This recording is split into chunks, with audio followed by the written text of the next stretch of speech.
Olá, todo mundo que está assistindo esse bate-papo hoje. O meu nome é Carla, para quem não me conhece, Carla Scheidegger. Eu sou fundadora de Carlotas na Alemanha. E Carlotas é uma empresa que trabalha a empatia, a diversidade e o respeito para melhorar as relações humanas. Hoje eu tenho uma convidada especial para essa conversa, um bate-papo que a gente já faz há muitos anos, mas hoje eu tenho uma pessoa bastante especial que mora aqui na Alemanha também e que vai conversar com a gente sobre maternidade atípica. Bárbara, seja muito bem-vinda aqui na nossa sala virtual. Quem sabe a gente Obrigada. encontra para tomar um café. Eu queria que você contasse para gente o que você gostaria que as pessoas soubessem sobre você. Eu já moro há 12 anos aqui na Alemanha. Eu tenho 3 filhas. Eu vim para cá antes de ter minhas filhas. Eu vim para cá fazer meu mestrado em educação. Eu fiz mestrado em educação alternativa. Quando eu vim, eu jurava que eu nunca ia casar com um alemão. E é claro, casei e fiquei. Na E hoje lata. temos 3 filhas. A Emília, a Luma e a Zoe. Eu trabalhei muito tempo com gestantes, dando foco para brasileiras que moram aqui, né, com todo esse desamparo pela questão da língua e por ser um sistema bastante diferente do sistema de saúde do Brasil. Até que a Zoe chegou, que é a nossa filha mais nova, e ela nasceu com uma má formação nas costas, ela tem uma paraplegia, uma deficiência física, né, nas pernas, ela não mexe as perninhas, e isso para mim foi enfim, né? Foi um choque muito grande durante a gestação, quando a gente recebeu o diagnóstico. Isso transformou também o meu olhar, enfim, sobre muita coisa, né? Mas também sobre o meu trabalho. Então, eu não me sentia mais alinhada em trabalhar somente com gestantes. Estou ainda em processo de transformação, né? A Zoe ainda é pequena, ela só tem 2 anos. Ainda sou muito, não digo imatura, mas falta ainda muita experiência e eu processar muito, né? Desse novo olhar sobre o mundo, tendo uma filha com deficiência. Hoje eu também acolho mães de crianças com deficiência, com síndromes, enfim. E também, agora que ela está começando a entrar em instituições de ensino, vejo como o tema da inclusão não tem como eu não me envolver com esse tema. Foi Então, sim, praticamente obrigada a chegar bem perto e olhar o que acontece, o que é esse monstro da inclusão, né? Eu queria que você contasse para gente quais são os prós e os contras de receber um rótulo de mãe atípica. então, é um termo que sim separa. Ele diz mãe de um jeito e mãe de outro jeito. Não deixa de ser um carimbo. Ao mesmo tempo, eu reconheço que é sim um pouco diferente ser mãe de uma criança com deficiência e mãe de uma criança com corpo normativo ou com desenvolvimento típico, né? Então, esse tipo de carimbo, ele nos, enfim, permite entrar num viés que a maternidade, né, no caso típica, muitas vezes não experimenta. Mas é isso, ao mesmo tempo separa, né? Diz as mães são de um jeito e outras mães são de outro jeito. Da mesma forma, o termo pessoa com deficiência. Até que ponto esse termo é importante, é necessário ou qual é o ponto positivo e negativo? Eu acho que hoje, infelizmente, a gente ainda precisa desses termos, porque a gente ainda não está lá onde a gente quer. Tem uma frase do Boaventura de Souza Santos: existem situações onde a gente precisa desses termos para nos diferenciar.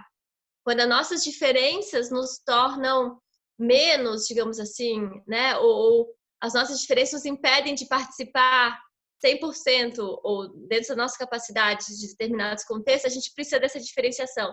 Em outros contextos, porém, essa diferenciação não é necessária. Então, em muitos momentos, eu sou mãe, eu sou mulher, eu sou ser humano, mas em outros contextos, eu preciso ainda dessa diferenciação Até para poder para, enfim, encontrar as outras mães que têm as mesmas necessidades e que passam por coisas semelhantes. exatamente. Então, a criação de uma rede, né, da gente se identificar com outras mães, é muito importante nesse processo, porque de repente, com um diagnóstico, tu te sente muito perdida, assim, na maioria dos casos. Tu não te identifica mais com a outra mãe, com a mãe que tu eras, né, com a maternidade que tu teves ou com a maternidade que tu sonhas e com as mães ao teu redor. Para mim, eu me lembro na época da gestação, foi um processo assim de de voltar a encontrar força dentro de mim a partir do momento que eu escutei outras mães, onde elas me falaram, vai dar tudo certo, vai ficar tudo bem. O vai ficar tudo bem delas era muito diferente do vai ficar tudo bem que eu ouvia das minhas amigas, que era com muito amor. Tem um Mas outro elas não valor, faziam né? Um outro peso. exatamente, não tinha a experiência que eu estava passando, que eu estava tendo. Então, esse com certeza é um lado muito positivo desses termos. E para você, como é que você se sente quando você está dentro do grupo das mães atípicas, quando você está fora, né? Quando você está com as outras mães que são as típicas. Quando eu tô com as mães atípicas, eu aprendo muito com elas. Eu vejo que eu não preciso me justificar tanto. A tua dor, a tua raiva, a tua felicidade por coisas pequenas, sabe? Nesse nível das emoções, assim, tu te sente mais acolhida. E com as mães típicas, não com todas, e nem sempre, com certeza não é sempre, às vezes eu tenho a sensação, eu me pergunto, putz, será que elas já não estão cansadas de ouvir sempre o meu lero-lero, sabe? Porque são temas que te tocam muito profundamente, sabe? Então, às vezes, tu tá numa conversa com amigos e a gente ou ela só querem, sei lá, bater papo. E eu também consigo isso. É claro que é importante também para mim. Mas às vezes eu não tenho como fugir do meu destino e daquilo que eu acabei de Claro, vivenciar. E eu preciso pôr claro. isso para fora. Muito legal. Bárbara, o que que não pode faltar na sua casa? Na minha casa não pode faltar alegria, assim, um pouquinho, assim, leveza, mesmo quando tá difícil, assim, eu vejo que eu preciso de um pouco de leveza e um pouco de polvilho para fazer pão de queijo. Com certeza, não pode faltar nunca, polvilho. E o que que você gostaria que sumisse da sua casa? A bagunça. E assim, um peso de um medo, sabe, um medo que cola, assim, tipo aquela meleca, assim, que tu não consegue tirar. É esse medo de um futuro, de coisas que a gente não pode mudar, de não poder fugir disso e não saber ainda do tipo, será que eu posso? Assim, eu sei que eu posso sentir esse medo, mas aí vem de novo essa, não a culpa, mas a responsabilidade perante essa filha, essa pessoa que hoje é uma criança e depois vai crescer. E como é que ela vai ouvir tudo isso, sabe?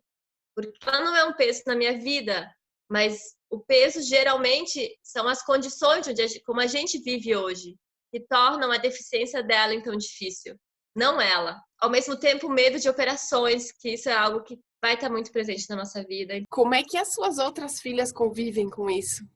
Assim, da mesma forma que a gente tem garfo, faca e colher, a gente tem a Luma, tem cabelo moreno, né, marrom, a Emília é loira e a Zoe loira, mas que também não anda.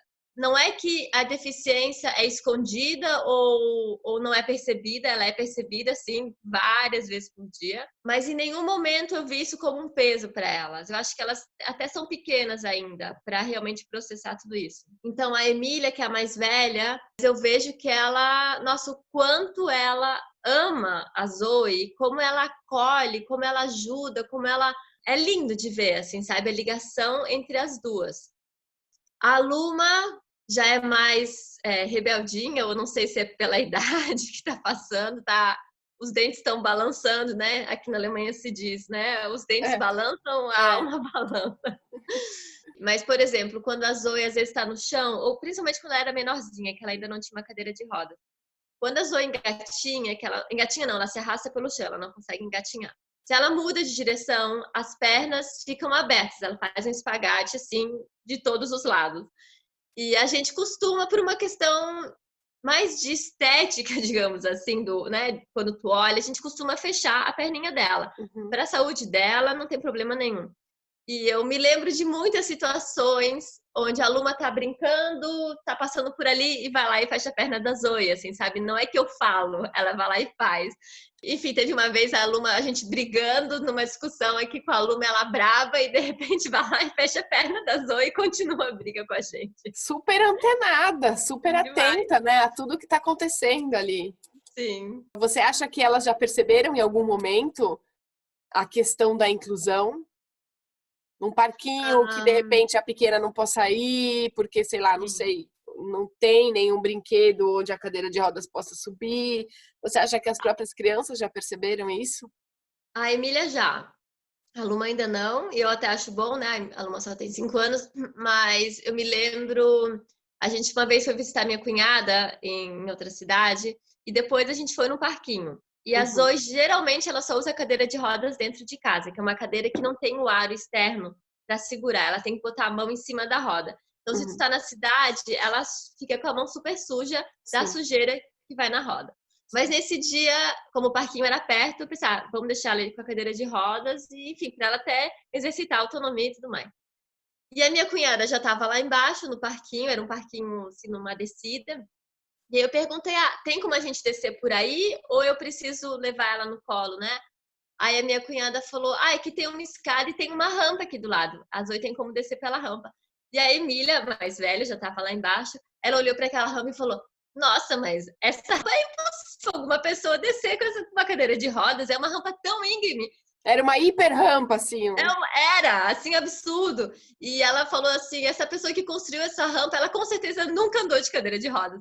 E eu achei esse olhar de uma criança de 8 Fantástico, anos, assim, fantástico, sabe? fantástico. Que sensibilidade, é. Aos poucos eu vejo que, enfim, elas também vão tendo esse olhar, Com né, de certeza. especialistas, digamos assim. Sim, É, sim, elas querem que a irmã participe, elas querem que a irmã se sinta bem, que ela se com divirta certeza. como outras crianças, que ela pertença. Existe o termo pai atípico? Existe, mas são poucos os pais atípicos que se envolvem nesse nível, assim, sabe? Não significa que é bom ou ruim, mas se tu vai no hospital, quem são os acompanhantes das crianças que dormem né, com as crianças quando tem operações, que levam as crianças nos exames, e que numa área, né, num ambiente de mídias sociais, por exemplo, né, que está escrevendo e tal, geralmente são mães.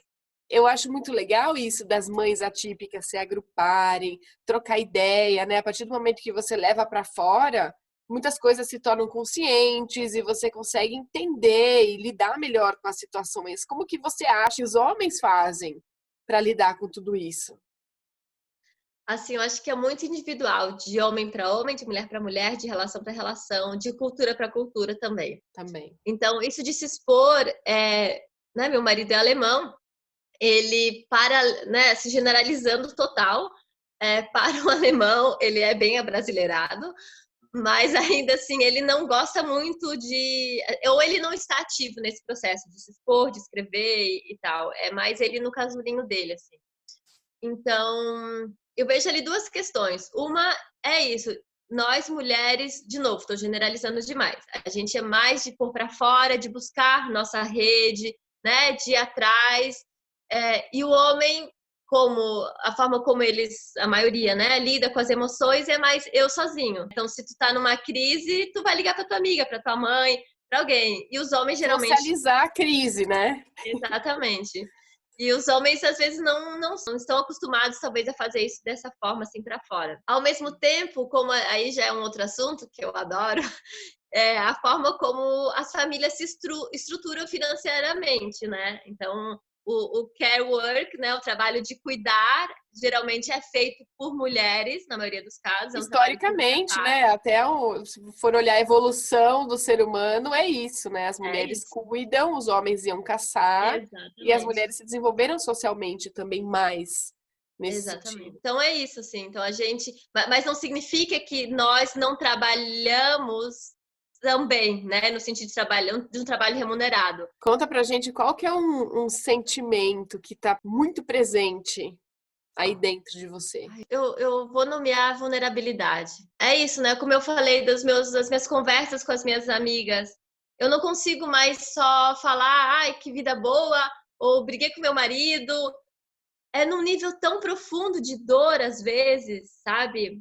E também, ao mesmo tempo, de felicidade, de uma força que eu nunca imaginava que eu tinha dentro de mim, que eu percebo que eu só consigo acessar essa força por estar envolvida nessa vulnerabilidade. Não é que eu escolhi, eu não tive chance, sabe? A vulnerabilidade é como se fosse minha aura, tá aqui, assim, Você sabe? teve que abraçar essa vulnerabilidade até para conseguir seguir em frente, né? A partir do momento que a gente consegue, e às vezes é um processo, não é na hora que a gente assume, Não. né? A gente vai assim com muito cuidado, põe um dedinho, põe a mão, vê que funciona, né? Segue aqui, que a gente também não quer se machucar mais. Com certeza. Eu li ou escutei, não lembro mais de quem, eu acho que isso se encaixa muito para minha história, que é uma história muito bonitinha de ser contada, mas muito dolorida de viver muitas vezes, sabe? Então é isso, não é que é um processo que eu escolhi, eu vou fazer isso com a minha vulnerabilidade ou com o que a vida está me trazendo. Eu vou dando um passo meio que no escuro, sem saber para onde isso vai me levar, e ao mesmo tempo tem medo, tem dor, mas tem algo que é o meu, como é que chama? Elixir. É elixir, né? Que é uma confiança na vida, apesar de tudo, sabe? Uma teimosia, talvez, de não desistir, de confiar que tá difícil, mas vai dar certo, de que tem algo maior, que tem algo mais importante, que é, enfim, é o amor, não sei, eu não sei o que que é, mas é isso que me salva, sabe? De caminhar e para frente, e não saber onde é que eu vou chegar. Talvez para você fique até um pouco mais claro do que para outras pessoas que vivem no automatismo do dia a dia, né? Aquela coisa, acorda, filho vai para a escola, vai para o trabalho, resolve o dia a dia, que o que a gente controla é muito pouco, mas a gente não percebe que, na verdade, a vida leva a gente, né? A gente tenta viver nesse processo de ficar racionalizando muita coisa e não se dá conta de que a maioria das coisas que acontecem na nossa vida não fomos nós que dirigimos para aquele lugar, que, né, a gente acha isso. Talvez, então, por você se encontrar nessa posição mais vulnerável de mãe atípica, né, de ter essa responsabilidade gigantesca por uma criança que precisa muito, 120% de você e do resto da família, obviamente, e tudo isso que vem junto com esse sentimento, né, de ter esperança apesar da vulnerabilidade, né, de acreditar, de ter fé, de falar, de ter certezas. Com Até porque certeza. algumas coisas você já teve a experiência, né? A Zoe hoje já é um pouquinho maiorzinha, então algumas coisas que você de repente no nascimento dela pensava, né? Meu Deus do céu, não vai funcionar. Agora você já sabe que vai, que Com funciona, que, certeza. né? Vai Com aprendendo certeza. e vai te munindo, vai te dando recursos para ter hoje essa postura, né? Sim, eu me lembro na gestação, após o diagnóstico, de ter a sensação de pronto, acabou a minha vida. E aí eu vejo quanta falta de informação, quanto capacitismo tinha dentro de mim, mas eu pensava assim, bom, eu vou passar minha vida inteira cuidando de uma criança doente, que eu achava que deficiência é uma doença, só vou andar de calça, tipo calça de moletom, Vou perder a chinelo minha de... identidade, né? Não sou mais eu. E muito medo, muito medo. Principalmente do parto, né? Que enfim, eu trabalhava com gestantes. Eu tive partos lindos, maravilhosos. Eu li as histórias do seu parto. Você já escreveu um livro? Então, eu estou escrevendo. Eu tinha começado um, que era o meu relato enquanto mãe, Uhum. né? Da gestação, o parto e esse começo, né? De trazer uma criança com deficiência para dentro de casa. O que é isso?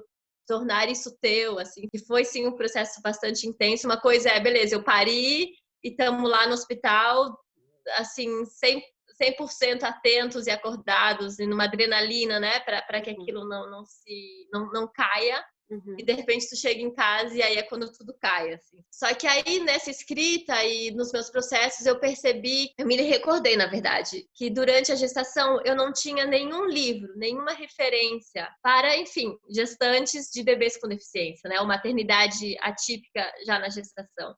E foi aí que eu comecei, então, a escrever um livro. É uma mistura de experiência minha e estou escrevendo com uma amiga que é uma médica do Brasil, de Curitiba. A gente está escrevendo, então, um livro para gestantes ou mães que acabaram de ter um bebê com diagnóstico. E está Muito ficando legal. lindo. A gente quer terminar isso até o final do ano. Queria que você contasse pra gente sobre os olhares. Você tem essa percepção de um olhar que é crítico, de um olhar que é preconceituoso, de um olhar que traz a pena. Quando a gente se depara com uma pessoa que não é típica, a gente tem até curiosidade. E olha, aquilo chama atenção, né? Você consegue diferenciar um olhar de pena e um olhar de compaixão. Você sente isso? Existe? Você percebe? Tem alguma nuance? Eu costumo perceber isso muito entre crianças e seus pais. A criança tem uma curiosidade muito nata, assim, sabe? Algo muito autêntico. Viu que é diferente uma cadeira de rodas ou não sei, a criança que tem um aparelho auditivo, ó, não tem como tu não olhar. Não tem como. E ela vai lá, ela pergunta de uma maneira quase que nem sempre é livre de preconceito, mas é como se fosse ali fosse permitido, eu diria, assim, né? É um Ah, imã, né? Puxa a criança, exatamente, porque a criança explora a vida.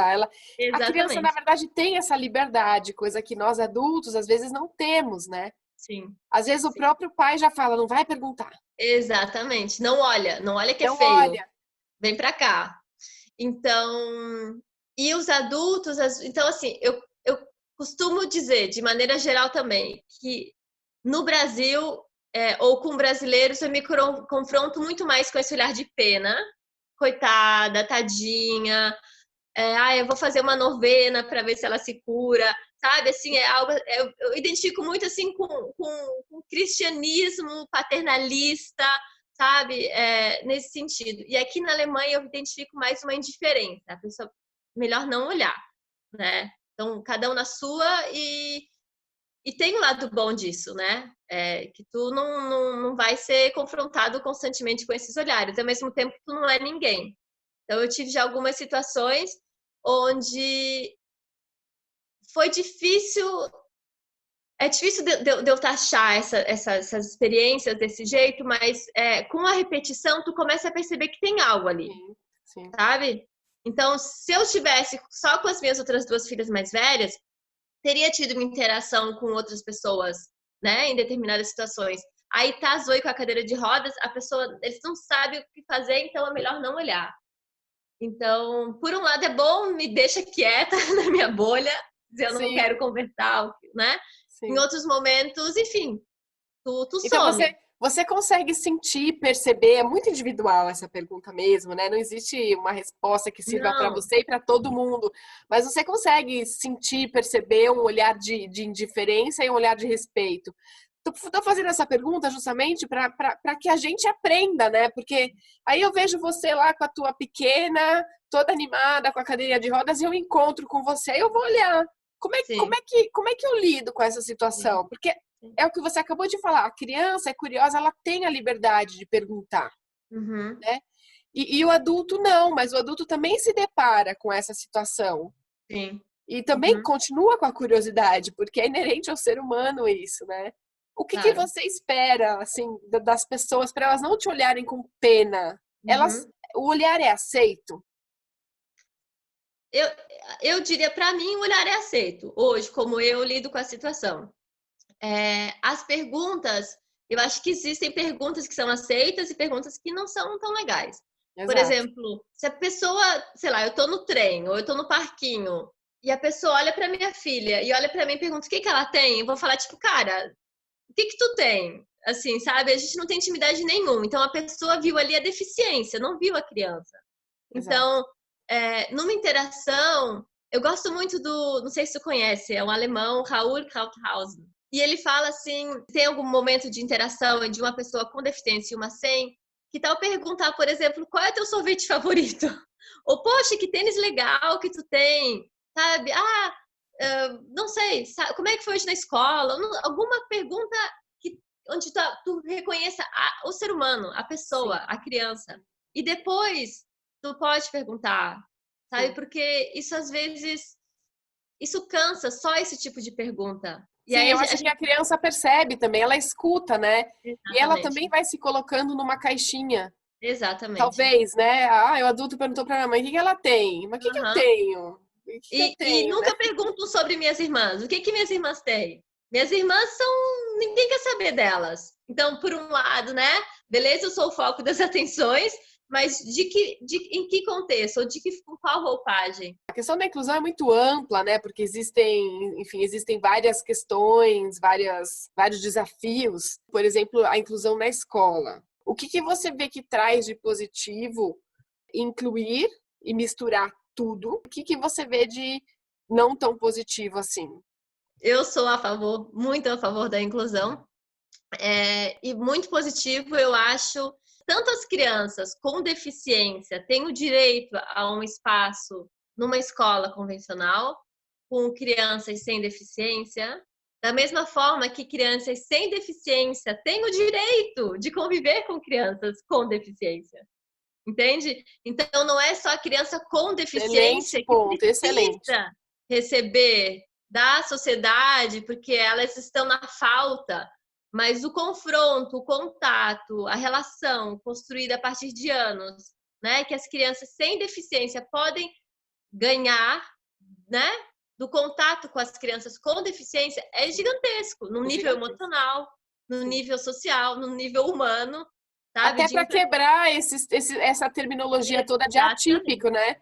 Porque eu acho que só o convívio que faz com que a normalidade mude, né?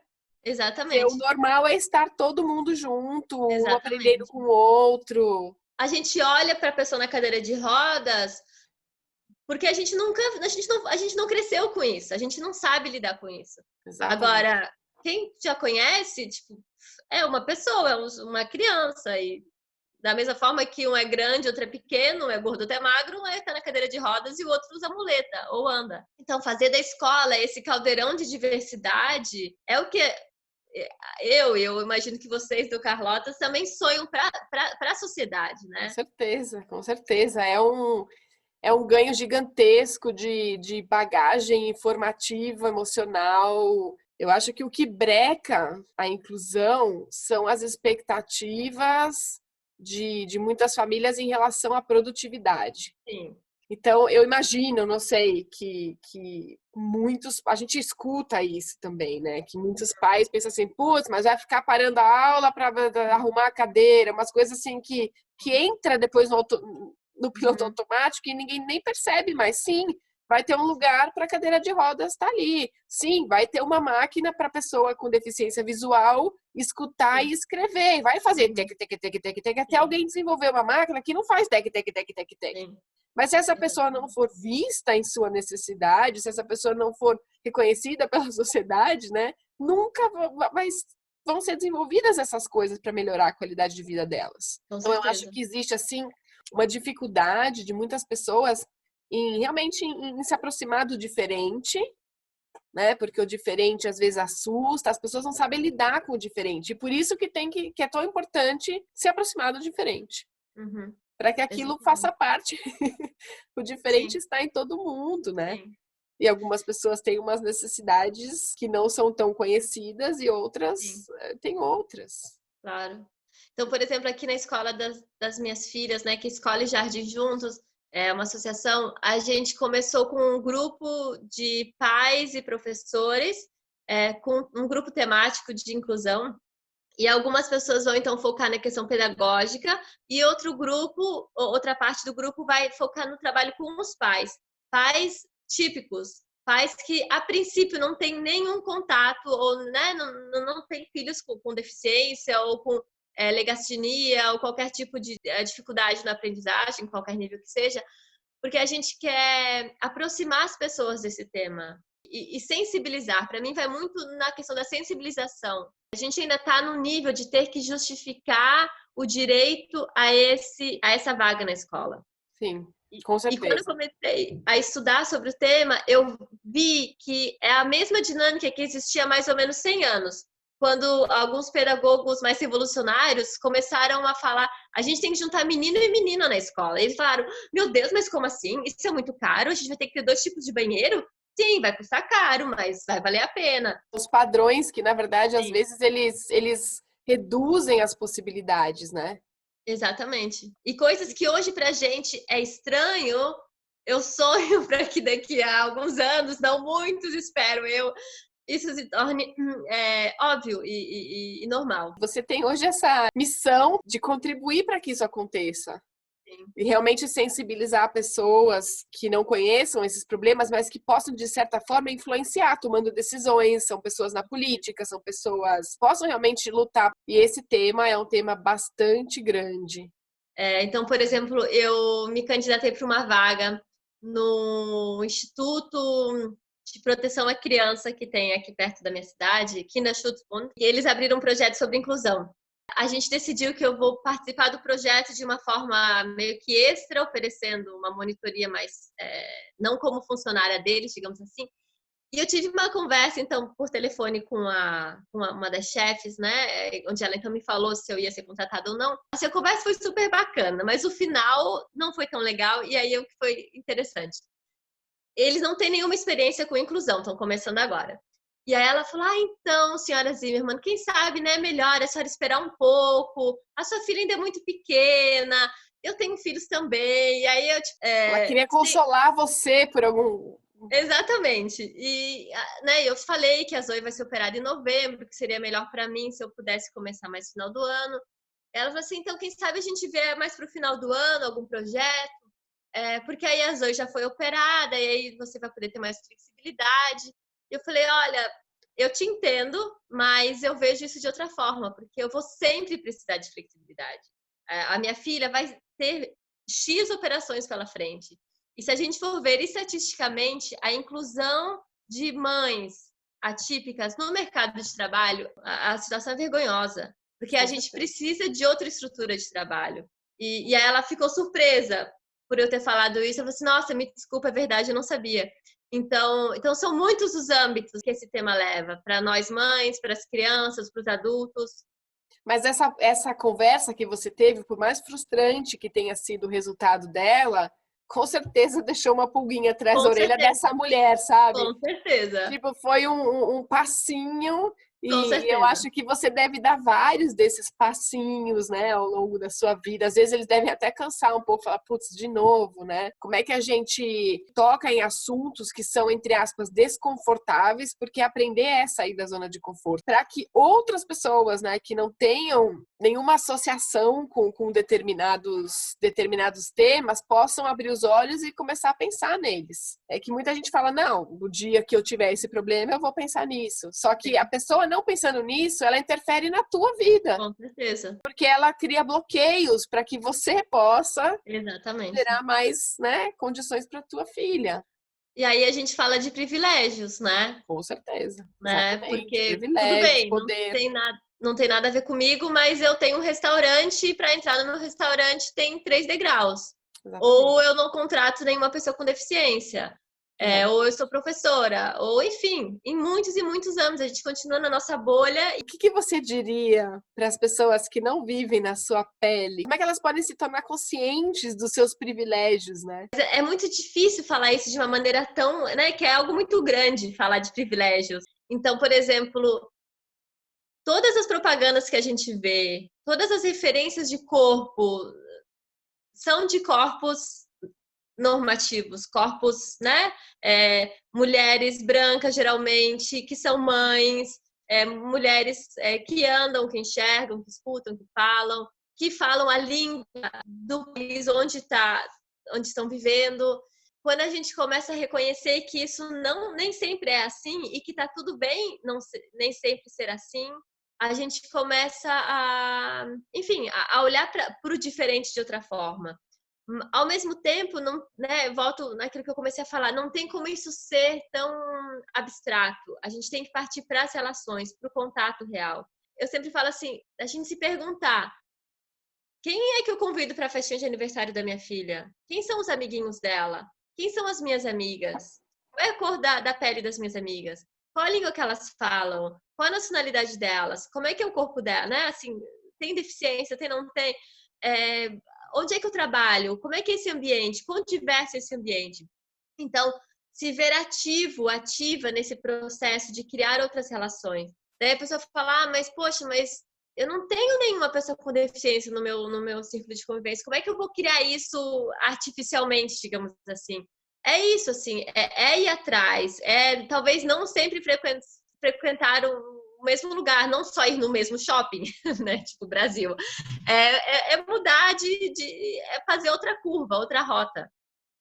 Sim, e também ao se deparar com essas situações, aproveitar a chance, né? Sim. De se questionar o que me incomodou nessa situação. Exatamente. Pensar um pouquinho, falar, nossa, eu nunca vi uma pessoa desse jeito. Sim. Isso, o que gerou isso em mim? Me gerou estranheza, me gerou medo, me gerou espanto. Por quê?